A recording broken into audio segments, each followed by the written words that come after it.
Hi everyone, Dave here. Zodiac's second cipher is over 50 years old, and no one's been able to solve it yet. Is it because Zodiac wasted everyone's time with a fake cipher or a hoax? Maybe, but today let's look at some evidence that it just might be hiding a real secret message.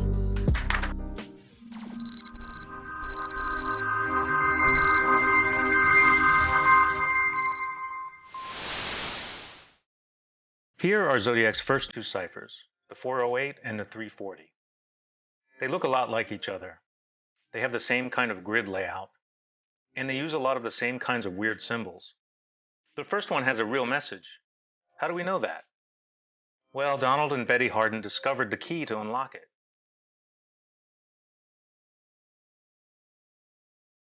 But let's pretend that they never found the secret message. Can we tell that it has a secret message without finding the key? Well, all these weird symbols are designed to hide the message, but they can't hide all of the clues about it. The English language has patterns in it. Even when the message is enciphered, the patterns can be seen. Let's look at this example message written in English.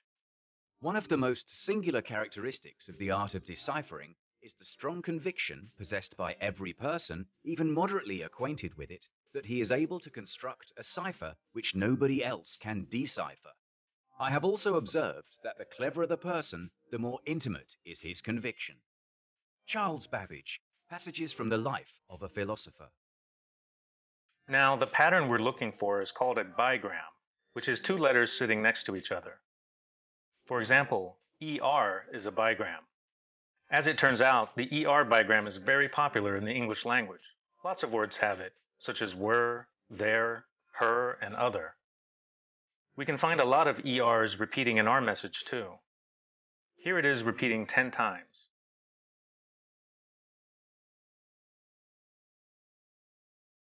Another popular bigram in English is TH. It also shows up in many words, like the, with, this, and that. Let's find it in our message. Looks like it repeats 9 times. Now let's find and add up all the repeating bigrams, not just ER and TH.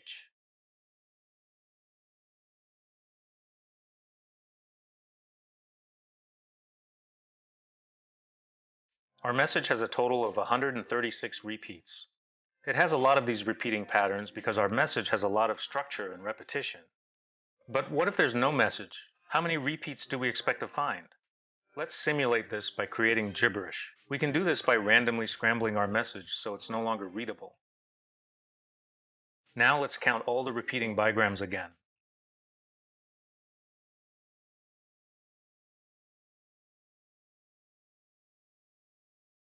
This time there are only 94 repeats, which is far fewer than the 136 repeats we saw in the real message.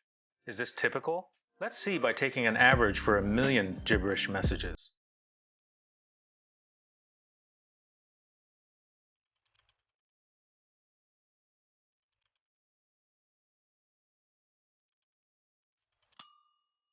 Okay, so the average for lots of gibberish is about 98, which is low compared to the real message.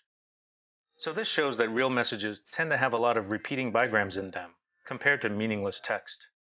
Let's look back at the first cipher again, which uses symbols to hide letters. When the letters of its message were replaced by symbols, the letters became hidden, but a lot of the repeating patterns are still peeking through. For example, look at this bigram, which has a filled-in square and a B. It repeats 5 times. Here's another bigram, the backwards Q empty square. It repeats 3 times. Let's measure the structure of the cipher by counting all the repeating bigrams. So this cipher has 62 repeats total. How does that compare to gibberish? Like we did before, let's scramble it 1,000,000 times to see how many repeats we can expect from simulated gibberish.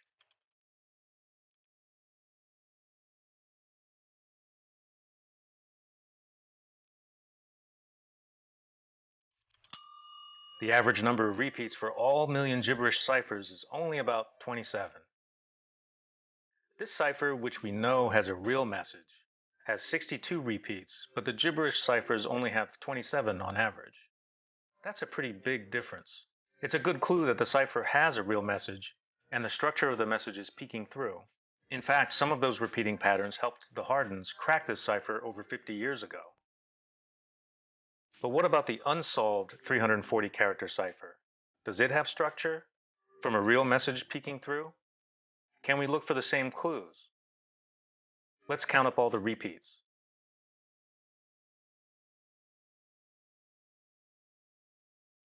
This cipher has only 25 repeating bigrams. If there really is no message, how many repeating bigrams can we expect? Let's simulate gibberish again by scrambling this thing 1,000,000 times and counting the repeats.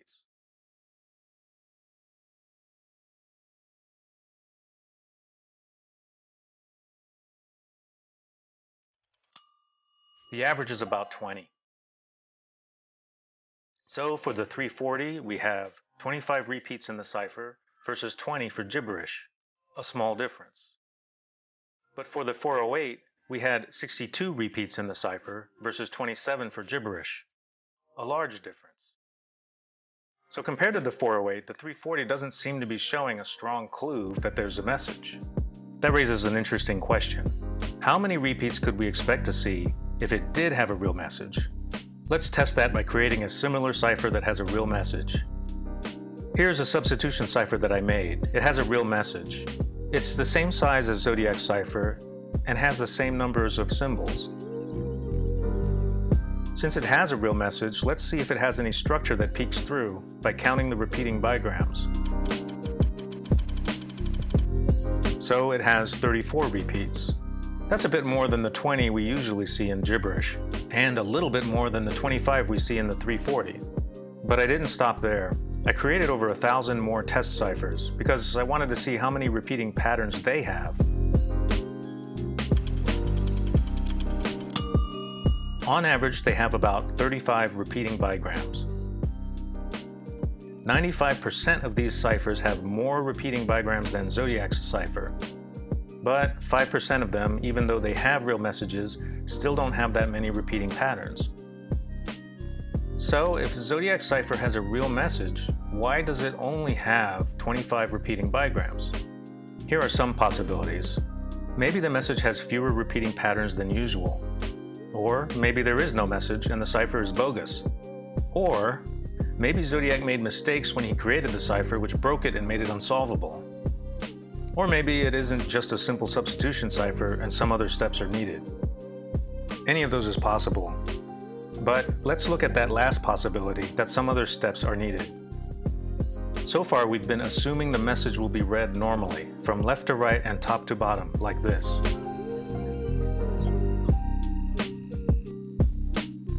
But if we read it different ways, we can find more patterns. For example, here's a way that was found by researchers on Mike Morford's Zodiac forum. I'll put the link down in the description. Instead of reading one symbol and then reading the very next one, we're going to skip ahead 19 spots each time. Here's what that looks like.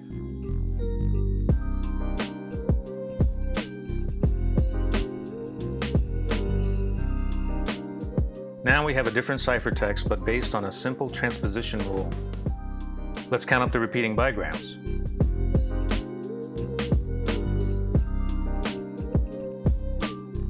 Now there are 37. The original cipher had only 25. Maybe this is a sign that some other step is needed to get to the hidden message.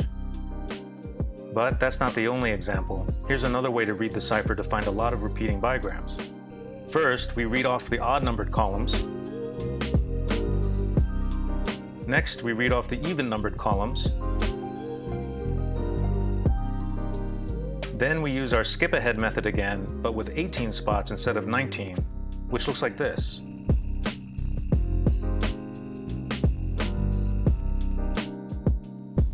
Now when we count up the repeating bigrams, we find 44 repeats. That's 76% more than how many we found in the original cipher. Here's yet another simple way to increase the number of repeating bigrams. First, put the rightmost column into the first column. Now read it off by skipping 19 symbols again. Count up the bigrams again. And this one has 45 repeats. So are these real clues, or are these patterns just happening by chance because we're taking too many liberties with the cipher? It's hard to say for sure. The repeating patterns are very interesting, but none of these rearrangements has led to a solution yet. And at some point, you can just force repeating bigrams to appear. In this worst case example, let's just rearrange all the symbols in order.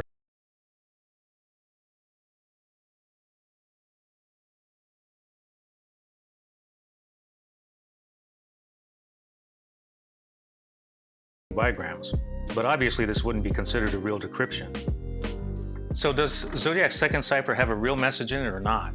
We won't know until somebody actually discovers one and has it confirmed. But I think if it didn't have a real message in it, we wouldn't see all these repeating patterns that show up when we apply simple transpositions to the ciphertext. So all we can do is keep on trying different ideas.